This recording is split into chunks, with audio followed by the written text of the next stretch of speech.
गायनाची कोणतीच पार्श्वभूमी नसताना तुम्ही शास्त्रीय संगीत गायला लागलात? तुम्ही असं का म्हणालात की ते घडायला नको होतं ते घडलं? काय घडलं?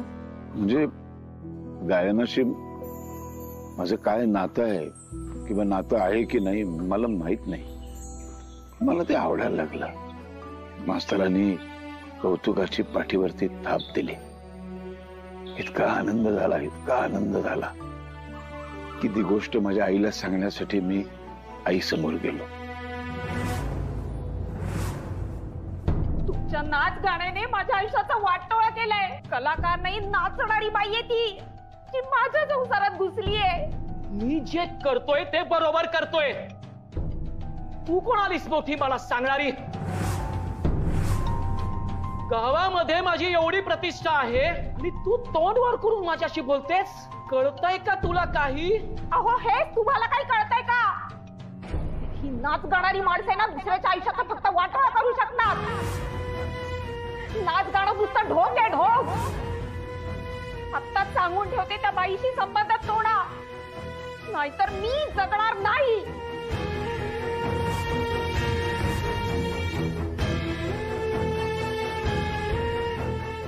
मग आणा तिला माझ्या मढ्यावर नाचायला आणि गाणाऱ्याची मैफल बसवा माझ्या तिरडी जवळ.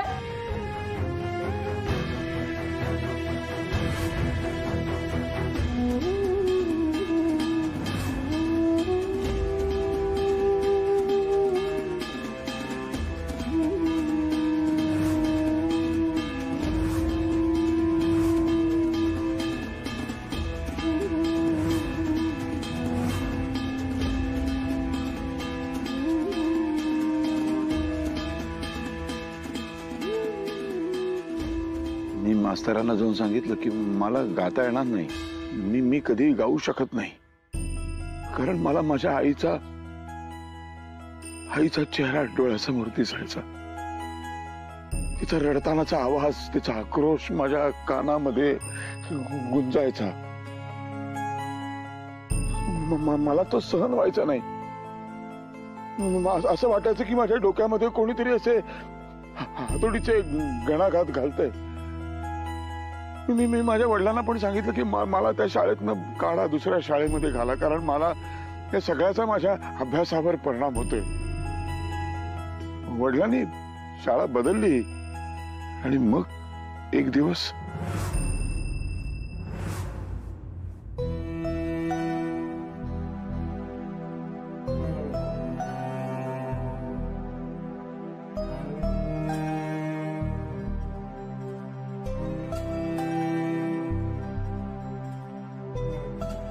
काय झालं आई? त्रास होतोय का? रावळ स्वतःची आणि लहान बहिणीची काळजी घे हा. आता काही फार जगेन असं वाटत नाहीये रे. आई असं नको ना बोलूस. माझ्या लेकरांना मोठा होताना पाहायचं होतं मला, पण तुझ्या बाबाने फसवलं मला. फसवण्याचं दुःख काय असतं तुम्हाला नाही समजणार. आता त्यांचा कोणी वाटेकरी असेल हे नाही सहन होते मला. खूप त्रास होते रे, खूप त्रास होतोय.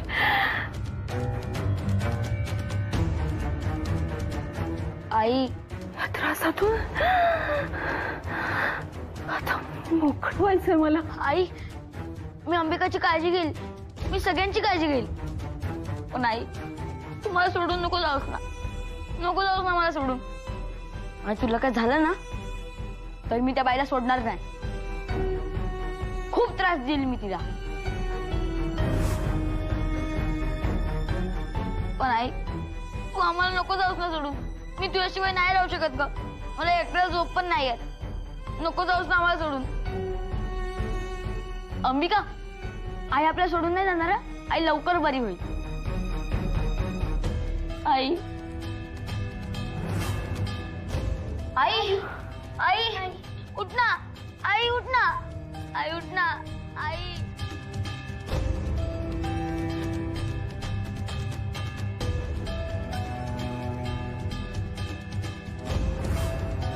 देवाच्या रूपाने तुमची आई आली, तिने तुम्हाला बोलायला सांगितलं असं समजा ना.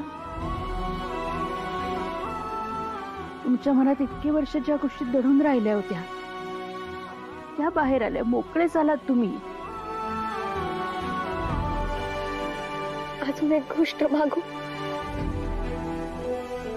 आता आणखीन काही मागू नकोस, फार अवघड होऊन बसेल. अवघड नाही, ते अपूर्ण राहिले ना, ते फक्त पूर्ण करायला सांगते. हात जोडून विनंती करते, एकदा गा. नाही, ते शक्य नाही मला. अहो असं काय करताय? गा ना प्लीज. दादा एकदा एकदा गा ना दादा. अहो छान वाटेल तुम्हाला. मला जमणार नाही. होईल दादा, अरे होईल.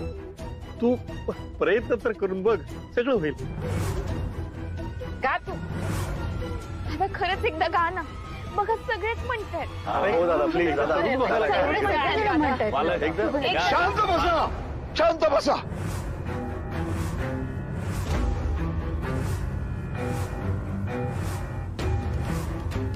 मला माहित होतं हेच हेच घडणार, हेच असंच घडणार. आधी हात धुवून मागे लागायचं, मनामध्ये दडवलंय ते बाहेर काढा, बाहेर काढा, बाहेर काढा. हे सगळं सांगून झालं की मग आता गा गा गा म्हणून मागे लागणार. माहित होतं मला, मी नाही गाऊ शकत. एक शेवटचं सांगतो तुम्हाला सर्वांना, यापुढे मला गा म्हणून कोणीही आग्रह करायचा नाही, कधीच नाही.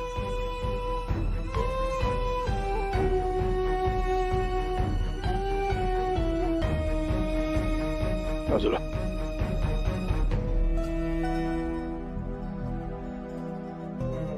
काही इथे झाडाखाली राहणार आहात काय?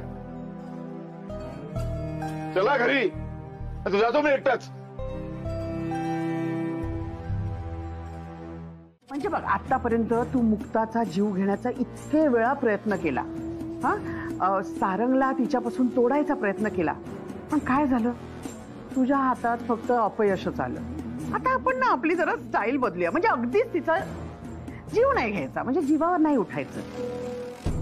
तिला ना आपण असा मानसिक त्रास देऊया, तिचा ना मानसिक छळ करूया. तिचा ना असं छळ होताना बघून ना मला खूप मजा येईल. तू एक काम कर, तू फक्त माझं ऐकत जा, माझी पाहुणी बनून राहा आणि मी जे सांगेन ना ते कर. मग बघ या नगरकरांना कशी एकावर एक शॉक देते ते. ओके, पण मी काय करायचंय? सांगते ना. सगळ्यात आधी तू वा मम्मा वा.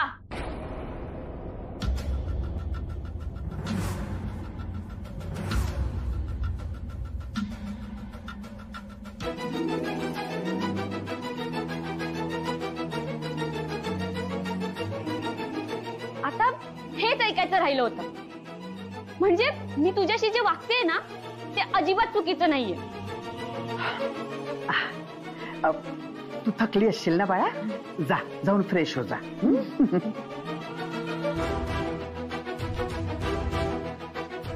दादा मामा आणि घरातल्या सगळ्यांना ज्यामुळे त्रास होईल जाणून बुजून तू तसंच वागतेस. ही काय पद्धत झाली? अगं मी तुमच्यापासून लांब गेले तर मला जवळ आणण्याचा प्रयत्न करायचा सोडून तुम्ही आणखीन चुकीचं वागताय. अगं आपल्या मुलीचं आपल्याबद्दलचं मत बदलायचं सोडून तुम्ही त्यांचा बदला घ्यायचा विचार करताय. पैसा सूड आणि मुक्ता वहिनीला संपवणं हे सोडलं तर तुमच्या आयुष्यात काही राहिलंय का? अगं आपल्याबद्दल कोणीतरी चांगलं बोलावं असं कधीतरी काहीतरी वागणार आहात की नाही तुम्ही? चांगलं बोलावं का जया? ते माझ्याशी जसे वागले ते विसरलीस का? काय वागले? अगं तू सगळ्यांशी चुकीचं वागायचं आणि कोणी काही बोललं की मग मी कसं समजून घेते, मी किती सहन करते असं सांगून सगळ्यांचा सूड घ्यायचा, हो ना? मला शहाणपणा शिकवू नकोस. पण आज संबळ वाजवताना मला एक गोष्ट जाणवली. संगीत कानावर पडत असताना तुम्हाला त्रास नव्हता होत. उलट तुमच्या चेहऱ्यावर आनंद दिसत होता. माझ्या लक्षात आलं ते. आश्चर्य वाटलं मला. संगीत कानावर पडल्यानंतर पहिल्यांदा असं झालं इतक्या वर्षाने की मला त्याचा त्रास नाही झाला. उलट मी त्या संगीताचा आस्वाद घेतला. मला मजा आली. तुला खरं सांगू, तू म्हणालीस ना की आतलं सगळं दडलेलं बाहेर काढा, मोकळे व्हा. सगळं मोकळा झालो मी आणि त्या पानांच्या सळसळीमधलं संगीत, पक्ष्यांच्या किलबिलाटातलं संगीत, शांततेमध्ये पण एक संगीत आहे. हे सगळं संगीत आता मी अनुभवू शकतोय. डिस्टर्ब नाही होत आहे. मला त्रास नाही झाला त्याचा. बरं वाटतंय. असं काय होईल माझ्या आयुष्यात असं मला वाटलंच नव्हतं. बरोबर आहे तुझं. आता मला हेही माहितीये की पुढचं पाऊल तुझं की तू मला आता गायलाही सांगशील.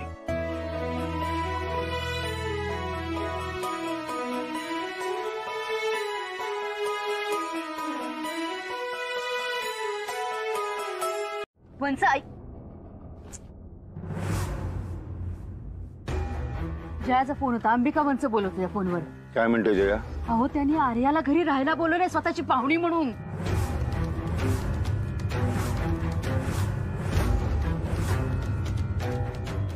मला असं वाटतं की आपल्याला लगेच घरी जायला हवं. मुक्ता, तुला नक्की माहिती आम्ही इथे का आलोय? आमच्या सगळ्यांची इच्छा आहे की तू आमच्या बरोबर घरी आपल्या परत यावंस. वैजंती, थांब. तिला काही सांगायला जाऊ नकोस. वैजंती, आपण इथे आलो भक्तीच्या लग्नापासून. का आलो? मुक्ताला काही झालं तरी घरी घेऊन जाण्यासाठी. इतके दिवस इथे राहिलो, विनवण्या केल्या, परोपरीनं सांगून बघितलं तिला. एवढंच काय, केवळ तिच्या सांगण्यावरून इतकी वर्ष आतमध्ये दडवून ठेवलेलं माझं सगळं दुःख मी बाहेर काढलं. आजपर्यंत मी कुणालाही सांगितलं नव्हतं. ते सगळं मी तुम्हाला सर्वांना सांगितलं केवळ हिच्यामुळं. इतकं सगळं करूनही जर तिला आपली एक इच्छा पूर्ण करायची नसेल तर हरकत नाही. आपण तिला घरी येण्याची जबरदस्ती नाही करायची. आणि अंबिकाचं म्हणशील तर अंबिका कशी आहे तुला माहितीये. आर्याला काय आणि कुणाला तिने घरी आणून ठेवलं आणि त्या घराचा सत्यानाश केला. हरकत नाही, होऊ दे. काय व्हायचं ते होऊ दे. पण मुक्ताला आपण घरी येण्याची जबरदस्ती यापुढे करायची नाही.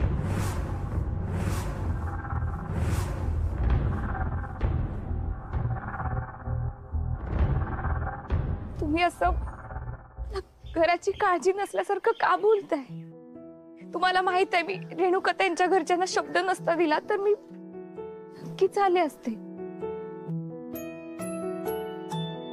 तुमच्या सगळ्यांपासून लांब राहून मी फार सुखात आहे असं वाटतंय का तुम्हाला? असं नाहीये दादा.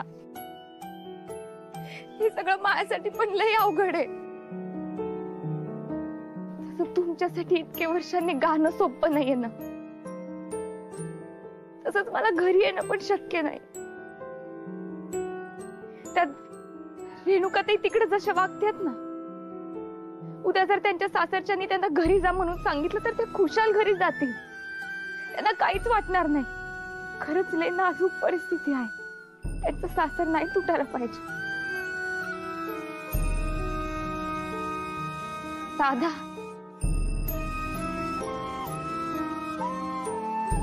आपण एक टीम होत ना. काही नाही, माझ्याशी खोटं नको बोलूस. हा, काहीतरी घडलंय आणि मला कळल्याशिवाय मी तुला सोडणार नाही. अगं गायत्री, मी माझ्या मम्माचं काय करू ग? मम्मा आता मला काय म्हणाली माहितीये? ती म्हणाली की तू दादा मामांना साथ दिलीस तर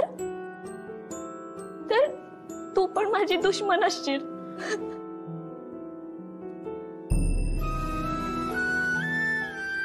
जया, जया गप्प बस. जया रडू नकोस. जया शांत हो. हे बघ, आत्या खरंच खूप चुकतीये, पण ही पण एक फेज आहे आणि हे दिवस निघून जातील ना. अगं पण तिने आता आर्याला घरात आणून ठेवलंय. हे दादा मामांना कळल्यावर त्यांना किती त्रास झाला असेल. अगं पण तेच यावर मार्ग काढू शकतील. तर चहाचं बघा आणि ती गरम पाण्याची पिशवी आण जरा. शिकून घेतो जरा.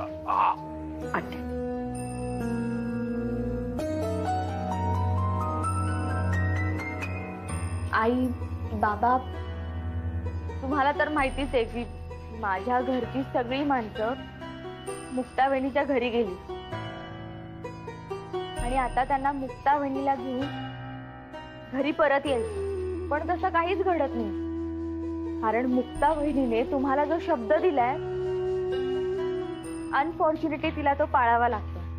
शब्द पाळणं केव्हाही चांगलंच आहे ना,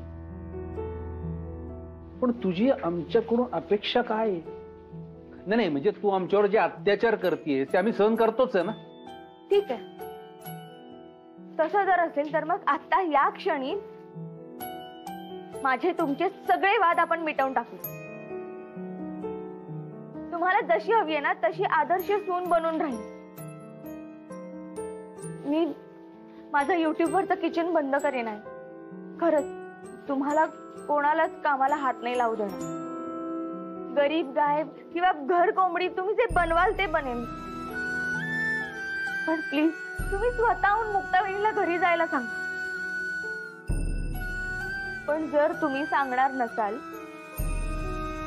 तर माझ्या आयुष्यातले सगळ्यात प्रिय म्हणजे माझे दादा त्यांची शपथ घेऊन सांगत्या इथून पुढे या घरात एकही क्षण शांतता राहणार नाही. तू तुझ्या वागणुकीत बदल करून आदर्श सून म्हणून राशील. हो, आम्ही सांगू ते सगळं तू ऐकणार. हो ऐकणार. आणि मुक्ता वहिनी माझ्यासाठी जर एवढा त्रास सहन करू शकते तर मी एवढा तर नक्कीच करू शकते ना. आई आई मी हात जोडून विनंती करते, तुम्ही मुक्ता वहिनीवर ज्या अटी लादल्यात ना त्या प्लीज मागे घ्या. ठीक आहे, आम्हाला थोडा वेळ द्या. दिला.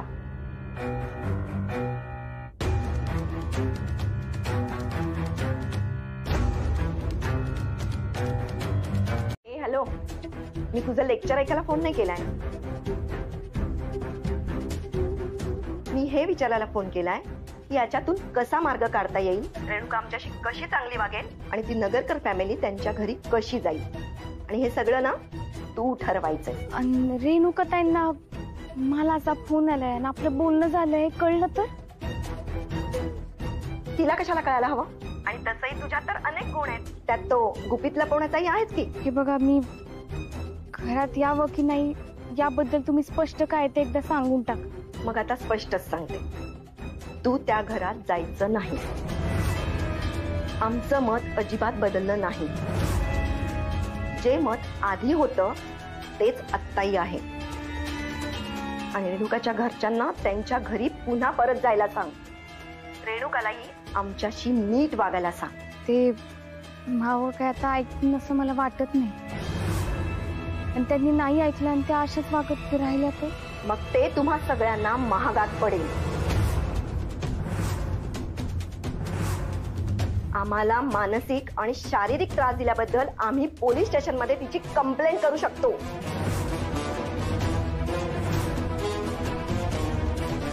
आणि आम्ही आत्तापासून तिच्या विरोधात पुरावे गोळा करायला सुरुवात करतो. घरातला राडा आता पोलीस स्टेशन आणि कोर्टात गेला ना तरी आम्हाला चालेल. आम्ही आता हिला सोडणार नाही. तुला माहितीये, तिने तिच्या दोन्ही सासऱ्यांना सायकलवरनं ऑफिसला पाठवलं. त्यांना किती त्रास झाला. याला सिनियर सिटीजनवर घरेलू अत्याचार केला असं म्हणतात. नाही नाही, तुम्ही असं काही करू नका. या कारणासाठी पोलिसांकडे जाऊ नका. मी मी मी बोलते रेणुका त्यांची. तसं झालं ना तर बरंच होईल, कारण आम्ही आता तिला सोडणार नाही. पोलिसांची धमकी दिल्यावर कशी घाबरली. आता बघा पुढे काय होतंय ते. काय म्हणाल त्या? Police complaint? अगं त्या काय म्हणतात त्यांचं त्यांना तरी कळतंय का? त्यांना चांगलंच समजतंय म्हणून तर एवढा बिंदास बोलल्या त्या. हे जे काय बोलले ना त्यावरून मला वाटतं ते नक्कीच पोलिसात जातील. अरे प्रकरण आणखीनच वाढतंय. आधीच आपल्या घरात एवढे गोंधळ आहे, त्यात हा नवीन गोंधळ. पप्पा भाऊ, तुम्ही रेणुका त्यांची उगाच बोलल्या. बघितलं ना गोष्टी कुठल्या पुढे गेल्या. सॉरी मुक्ताताई, चूक झाली. हे बघा, मला आता एकच पर्याय दिसतोय. आता आपण दादांना आणि बाकीच्या सगळ्यांना घरी जायला सांगूया. आणि तुम्हाला आठवत असेल, तुम्ही शब्द दिलाय. तुम्ही काही करून आता दादांची बोला, त्यांना घरी जायला सांगा. आता मला खरंच माफ करा, पण ठीक आहे सारंग, वैजयंती, आपल्याला निघायला पाहिजे. काय आपला प्रॉब्लेम आहे, आपला आपल्यालाच निस्तारायला पाहिजे. कुणीही आपल्यासाठी येणार नाहीये. आपली समस्या, त्याचं निराकरण आपल्यालाच करायचंय. आणि हे बरं झालं, या निमित्ताने हे कळलं, डोळे उघडले. कुणीही येणार नाही.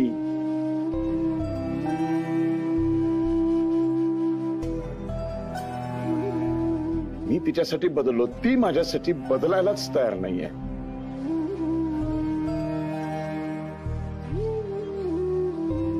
आता मला खरंच माफ करा. मी माझ्याशी अजिबात बोलू नकोस तू आता. काय ना, आमचं चुकलंय. भावनेच्या भरामध्ये असं वाहून जायला नको होतं. मूर्खपणा ठरत होतो. दादा, मुक्ताच्या वतीने मी माफी मागतो तुमची. अरे वेड्या, तू कशासाठी माफी मागतोस? तुझा काही दोषच नाहीये. फार चांगला माणूस आहेस रे तू. तू काय, तुम्ही सगळेच जण खूप चांगली माणसं. हे गावही खूप चांगलं आहे, हे घर खूप चांगलं आहे, आजूबाजूची माणसंही खूप चांगले, सगळं खूप खूप चांगलं आहे. काय ना, मी इथे जेव्हा आलो होतो तेव्हा मी माझ्या घरच्या लक्ष्मीला परत घेऊन जाण्यासाठी आलो होतो.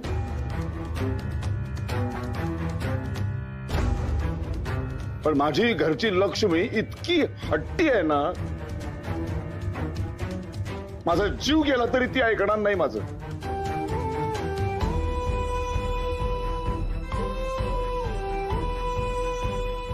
इतकी वर्ष जो उद्रेक, जे दुःख मी माझ्या आतमध्ये दडवून ठेवलं होतं, ते मी बाहेर काढायला जेवढा वेळ घेतला, तिन्ही वेळ घ्यावा. पण एवढाही वेळ घेऊ नये, वेळच निघून जाईल. तेव्हा आपल्याला जायला पाहिजे. कळलं वैजयंती? भ्रमात राहू नका. चला आत्माराम, येतो. येतो ग.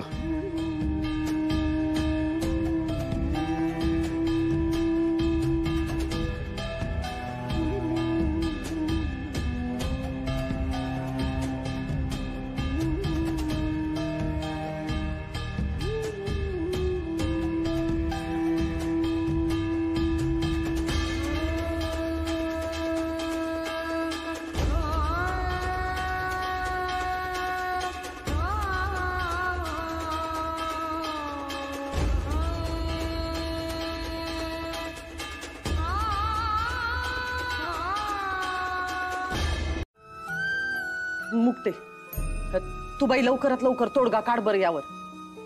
मला खरं खरं सांग, तू सासरी परत जाणारच नाहीयेस का? हे बघ मुक्ते, तू दिलेला शब्द मोड. देवी आईची माफी माग. दुसऱ्याच्या भल्यासाठी नियम तोडलेले चालत आहेत. अगं, दुसऱ्याच्या भल्यासाठीच मी शब्द दिलाय आणि म्हणूनच मी हा शब्द नाही मोडणार. आणि तूही ना मला ही चूक करायला लावू नको. मी विनंती करते. तुला जर आमचं ओझं वाटत असेल ना, तर तसं सांग. मुक्ता, त्या प्रश्नांना उत्तर नसतात ना, किंवा फक्त वेळ मारून नेण्यासाठी आपलं उत्तर द्यावे लागतील असे प्रश्न विचारायचे नसतात. आणि तू असे कोणतेही प्रश्न विचारून तुझ्या घरच्यांना धर्मसंकटात टाकू नकोस. कसलं धर्मसंकट? काय म्हणलात तुम्ही? आई, तुम्ही त्याकडे लक्ष नका देऊ. आणि मला काय वाटतं की मुक्ता बरोबर म्हणते. दादा अंबिका त्याला व्यवस्थित हँडल करतील.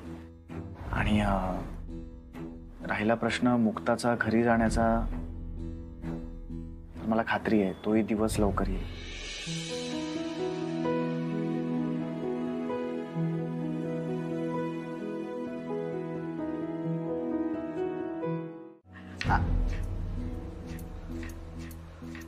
आशा, हा बाहेर जा. का का म्हणजे? मी सांगते म्हणून बाहेर जायचं. हा तेच म्हणते मी की तुम्ही मला का जायला सांगते. अहो माझा सगळा स्वयंपाक व्हायचा बाकी आहे. आता तसं कुठं भाजी कापायला घेतले. आता मोठं मालक आणि बाकीचे सगळे मुक्ताताईंच्या घरून आता इथं येतील. मग त्यांच्यासाठी पण जेवण बनवायचं. आता त्यांच्यासाठी वेळेत जेवण नाही बनवलं तर मग कसं चालेल. आता तुम्हाला माहितीच आहे मला काम चुकारपणा केलेला आवडत नाही बघा. आणि मग त्यांचं जेवण जर उशीर झाला तर मग मला बस बस बस बस. मी निघ म्हटलं ना की निघायचा. अगं म्हणजे आपलं अंगण पाहिलंस का? किती किती कचरा आहे. आता तुझे मालक येतील, चालक येतील, काय वाटेल त्यांना ते अंगण बघून. आपल्याला साफ ठेवायला लागेल की नाही. मग ते काय बोलतील, आशाने साफच केलं नाही. हा मग ते तुलाच बोलणार की नाही. म्हणून सांगते जा जाऊन साफ कर. होय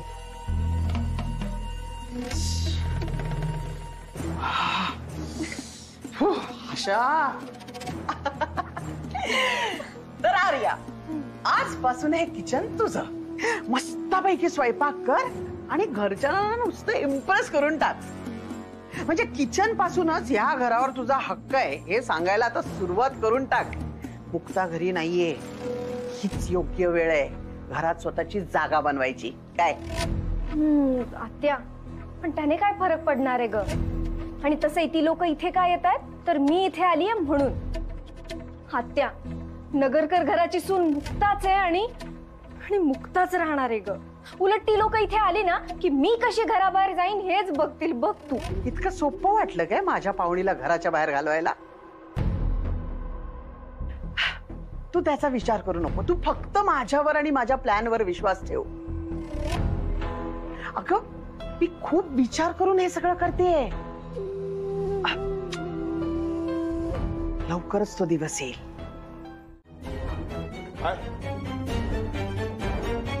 घरामध्ये होतास ना तू. मग अंबिका त्या आर्याला घेऊन घरामध्ये घुसलीच कशी? अडवता नाही आलं तुला? सॉरी दादा, पण सगळं एवढं अचानक घडलं की काहीच करता नाही आलं. काही समजलंच नाही काय करावं. आणि दादा, एखाद्या बाईला पकडून घराबाहेर कसं काढणार? उगाच काहीतरी कारण सांगू नकोस. सरळ हाताला धरून बाहेर हाकलून द्यायची तिला. पुढचं काय ते बघून घेऊ. काय पाहिलं असतं? अहो अंबिका वंसना तुम्ही एकटे आवरू शकत नाही. तर त्यांनी या युवराजचं काय केलं असतं याचा जरा तरी विचार केलात का तुम्ही? अहो इतके दिवस तुम्ही नसताना हा सगळा बिझनेस एकट्याने सांभाळला त्यांनी. त्याचं काहीच नाही तुम्हाला. त्याचं कौतुक करायचं सोडून तुम्ही त्याच्यावर आरोप करत सुटलाय. तू तर एक शब्दही बोलू नकोस. खरं तर हे सगळे प्रश्न मी तुला विचारायला हवे होते. तू इथे असताना ती कशी काय आली घरामध्ये? हाकलून नाही देत आली तुम्हाला? हे घर तुझं नाहीये? अहो दादा, अहो असं काय करताय? मी कशी अडवणार हो त्यांना? का बस. कुठे आहे ती? त्या घराला डसणारी नागिण आहे कुठे? अंबिका. अहो हे अंबिका, ओरडू नकोस.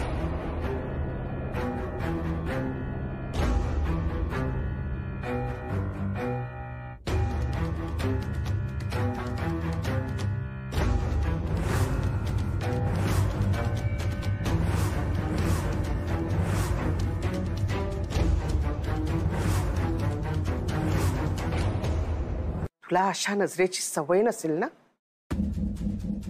आता सवय करून घ्यावी लागेल. सवय करून घ्यायला नाही आलोय मी. या असले सवय मोडायला आलोय. सांग, त्या आर्याला घेऊन माझ्या घरामध्ये का आलीस? बोल. बस, ओरडू नकोस. किती ग बाई, किती ओरडतोय हा? मी लांब डोंगरावर उभी नाहीये, तुझ्या समोर उभी आहे. नाटक बस झाली. ही नाटक बस झाली. माझ्या प्रश्नाचं उत्तर दे. आर्याला घेऊन माझ्या घरामध्ये का आलीस? बरं ठीक आहे, तुझ्या प्रश्नाचं उत्तर देते. हे घर जितकं तुझं आहे तितकंच माझंही आहे. आणि आर्या ही माझी पाहुणी आहे. तीच का? कारण अख्ख्या जगात तीच आहे जी मला समजून घेते. बस बस झालं आता. उगाच असं इमोशनल ब्लॅकमेल करू नकोस. तू घरातला मोठा आहेस त्यामुळे तुझी जबाबदारी होती ती. मी मोठी असते तर ही जबाबदारी मी पार पाडली असती. हो, आणि आणखीन एका जबाबदारीची जाणीव करून देते तुला. मला माझा हक्क हवाय. आई प्लीज असं नको वागूस ग.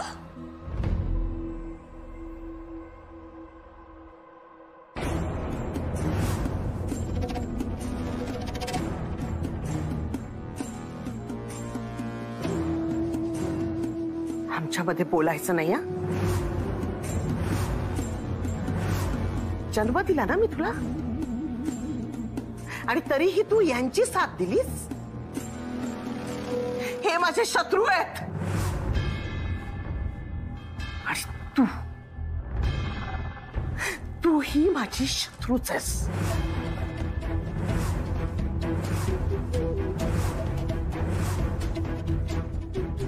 वंस, स्वतःच्या सख्या मुलीला शत्रू म्हणताय तुम्ही?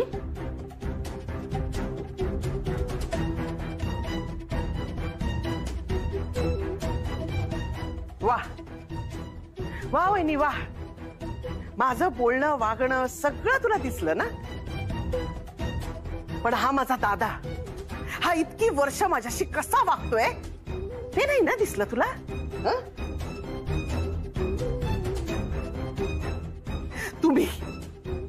तुम्ही सगळेजण माझे शत्रू आहात.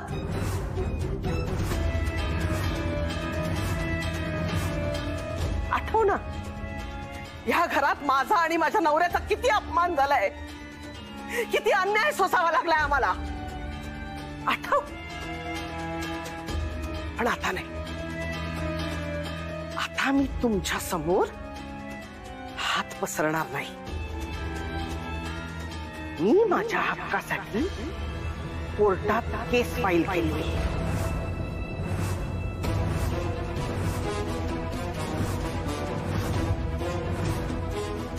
आणि तो माझा हक्क मी मिळवणारच. अंबिका,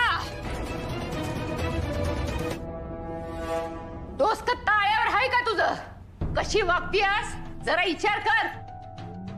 विचार केला नसता तर स्वतःच्या हक्कासाठी भांडले नसते.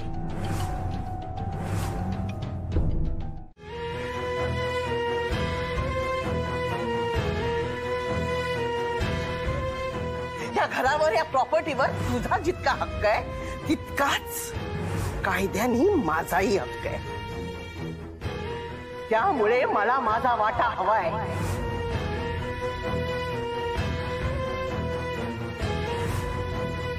आता मी तुमच्या समोर हात पसरणार नाही.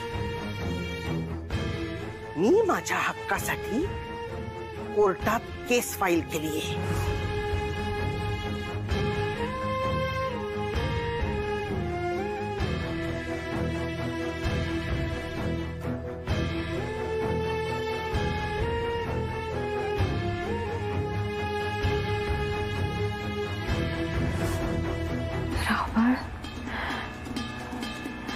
स्वतःची आणि तुझ्या लहान बहिणीची काळजी घे. हा, काय करू गाई, मी समजत नाही मला. अंबिकाला नाही सांभाळू शकलो मी.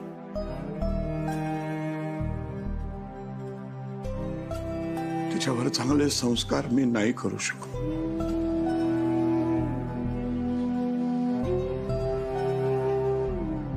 म्हणून आजचा दिवस उजाडलाय. ती अशा पद्धतीने वागते माझ्याशी. वैरीण झाली माझी.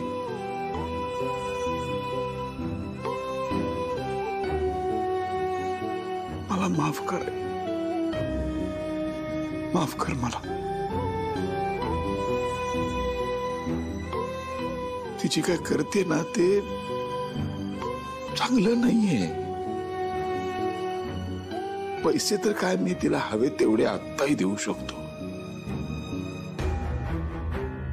प्रश्न पैशाचा नाहीये गाई, प्रश्न आहे नैतिकतेचा, अभिचारीपणाचा.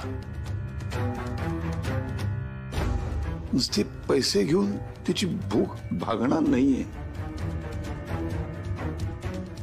ती घर तोडायला निघाली.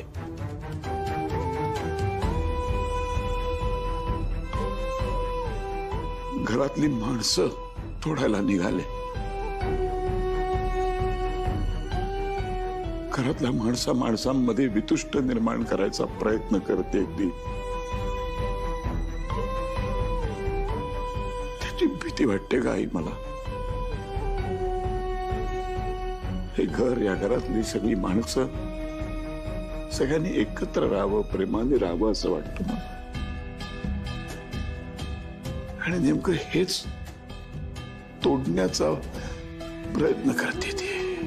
कळत नाही हे सगळं कसं हँडल करू मी, कसा मार्ग काढू याच्यातून. तूच काहीतरी मार्ग दाखव.